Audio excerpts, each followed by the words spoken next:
Hey everyone, welcome back to Firsthand Globetrotting. I'm back with part 3 of my trip to Costa Rica. The first few days of my trip, I've been in La Fortuna, a small city around 2.5 hours away from the capital, San Jose. So far, my trip has been even better than I thought it would be. Everything I've seen and done here has been so much fun, and I completely understand why Costa Rica is such a popular place. In my first 3 days, I got to taste some amazing Costa Rican food, hike into the jungle to splash in a waterfall, see an endless parade of animals, relax in some natural thermal baths, and much more. If you didn't have a chance to see my first 2 videos, I'll put links to them down below. Another early morning on day 4. I'm headed to Mirador El Silencio, a nature preserve that's a short drive from La Fortuna. But this isn't just a regular, ordinary hiking path. It takes you to the Arenal Volcano in the lava field from one of the eruptions.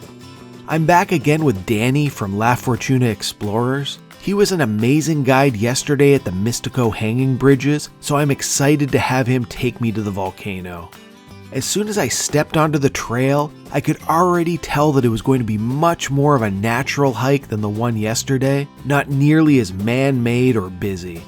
It seemed like I only needed to take a few steps away from the visitor center, and I was already in some pretty dense jungle, with the trees and vines and other vegetation everywhere.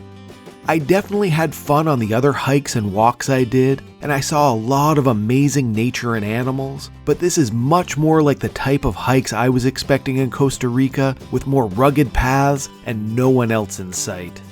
The volcano's been the backdrop to everything I've seen in La Fortuna, so I'm really excited to get so close to it today. There were actually a few hiking options to the volcano through different nature preserves. I read good things about Mirador El Silencio before I came, and it's the one that Danny recommended, so I came here. That's one of the things I found about La Fortuna that can be confusing. There are multiple options for nearly everything. Different hot springs, different volcano paths, different nature hikes. It was actually a little bit overwhelming since I always wanted to research and figure out which would be the best to see and the best experience. If you look closely at this hole in the tree, you can see some really long antennae sticking out of it. These are the types of little hidden things that I would definitely miss without a guide. It was an interesting hike because even though I was on my way to the volcano, the jungle was so thick I couldn't see it. It even started to rain a little bit while we were hiking, but the trees were so thick up above that only some dripping water made its way down to us. I don't think we saw any other hikers on our entire walk through the forest, and the jungle was so dense everywhere I looked, so it felt like a really remote and natural experience. I was a little bit surprised that I didn't end up seeing more animals along the trail, but I guess animals are unpredictable. I did see a little lizard hanging out on a leaf, and another really cool butterfly that had a wing that almost looked like a lizard's head. It wasn't actually a very long hike, only a few miles, so I only spent an hour or less in this dense jungle area that I've been showing you in these videos.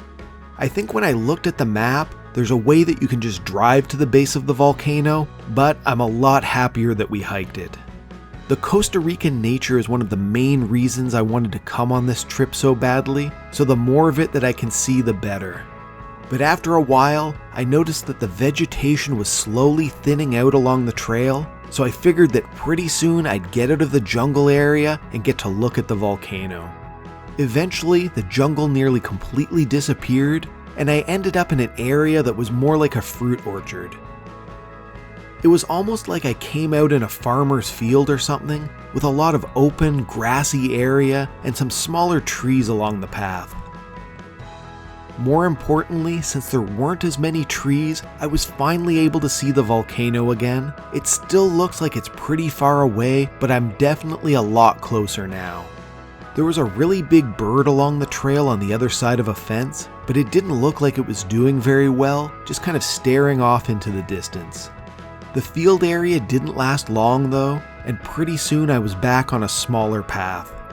This area is a lot different than the first jungle hike, It was mostly just a bunch of rocky stairs taking me up higher towards the volcano. If you look closely at the path I'm walking on, you might notice it's getting rockier and rockier as I go up. That's because a lot of these are actually lava rocks along the path. But don't forget, this is an active volcano. Its last eruption was back in 2010, so it's not just a big dormant mountain. The biggest recent eruption was in 1968. The lava fields that you get to walk on are actually a result of all the lava that came out back then. Rocks, ash, and lava covered over 15 square kilometers, so it had a huge impact on the entire area around the volcano. That eruption wasn't just a short event. It lasted for days and actually completely buried 3 nearby villages. It's wild to think of how peaceful it looks now, but how destructive it was. Knowing that the area I'm walking on is a real lava flow from an actual volcanic eruption felt so impressive. I know they're just rocks, but when you're walking over them and then look up to see the volcano, it makes you appreciate its power. I'm not even really all that close to the volcano where I am now, but to think that enough lava made its way over here to create such huge lava rocks really puts it into perspective. Honestly, I thought we'd get up closer to the volcano, but I guess this is as close as you can safely get to it since it's active. We were on an elevated lookout that gave us a great view of the volcano, but we could also see down into the area surrounding it, and one thing that caught my eye was that there was this little green lake at the base of the volcano's slope. I have no idea why it's so green or if it has anything to do with the volcano, but it has a very unique look. After spending a while up on the viewpoint checking out the jagged lava flow and staring up at the volcano, it was time to head back down the rocky staircase and make my way back. Even if there hadn't been a beautiful view of the volcano at the end, I still would have enjoyed this hike. As I was walking back, I turned to look up at the volcano and noticed it was completely covered by clouds. Timing is everything, and if you didn't know it was there, you might miss it completely. Before long, I was back in the car and on my way home to La Fortuna. One of my favorite things about this morning's hike was that it was by far the most rugged and natural of any of the hikes I've done so far in Costa Rica. I don't think we saw more than 1 or 2 other people on the trails, and it really felt like we were doing a jungle hike, not a walk at a tourist attraction. The only downside was that I was expecting we would end up a little closer to the volcano, but that was 100% my own fault for not researching the trails beforehand. It's an active volcano, so you can't go any closer. Even if I had gone to another nature reserve, I wouldn't have gotten much closer, so I'm happy I went with Mirador El Silencio. I'm really glad I had Danny as my guide again. He was great at Mystico yesterday and great at the volcano today. Now I see why so many people recommended him to me. Any guesses on what type of restaurant I went to for lunch when I got back into town? Yep, you guessed it, another soda for me. The name of this one translates to the ant soda, so there's a big friendly ant greeting you at the door. It wasn't just the big ant statue out front either. They had smaller ant statues all over the restaurant. They really committed to the theme. I started off with a Costa Rican tamal. If you blindfolded me, I'm not 100% sure I would have noticed a difference between this and other tamales I've had, but it definitely tasted good. And yet another plate of casado for lunch. I've been trying as many new things as I can, but I've definitely been going back to some of my Costa Rican favorites as much as I can. I think this is the first one I've had with noodles on the side. My timing was a little bit off today, since I was still finishing up my meal when the afternoon rain started coming down. But even though the soda is completely open air, none of the rain made it inside. I made sure to take my time eating and grab a couple of extra drinks, because when the downpour started, I didn't want to have to make a run for it. The rain mostly stopped, or was at least just a very light drizzle, so I was eventually able to get out of the soda and back out into La Fortuna. I think I've done a good job at making the most of my time here even when it rains. As I was walking around the Central Park, I noticed a vendor pushing around a little food cart and making some sort of iced treats, so I had to head over and have a look at what he was making and try one for myself.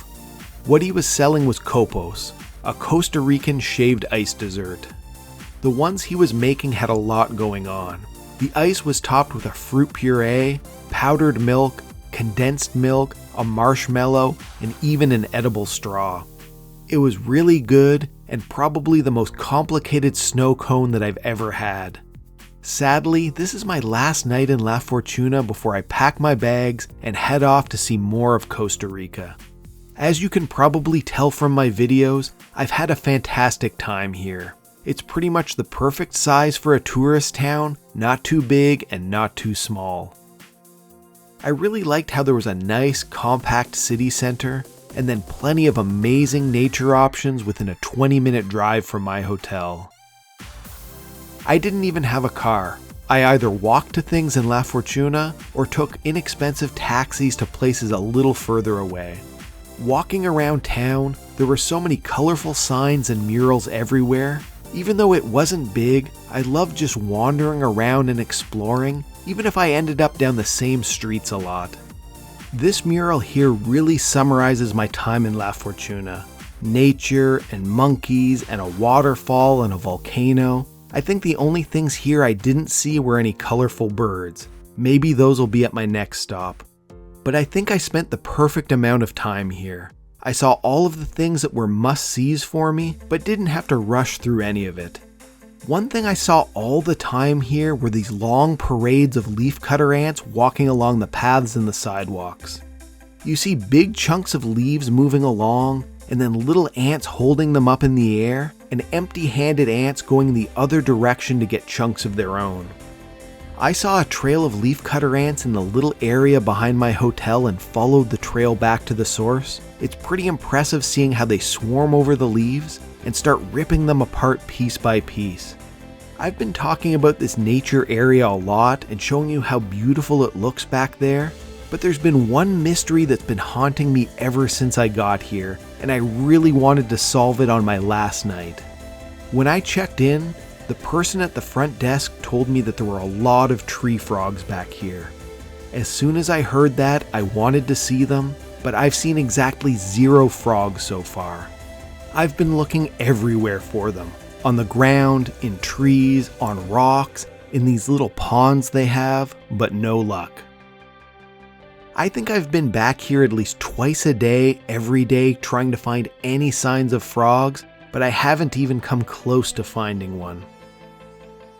Since this is my last night in La Fortuna and time was running out, I went back to the front desk to ask for a few tips about where the frogs might be hiding back there.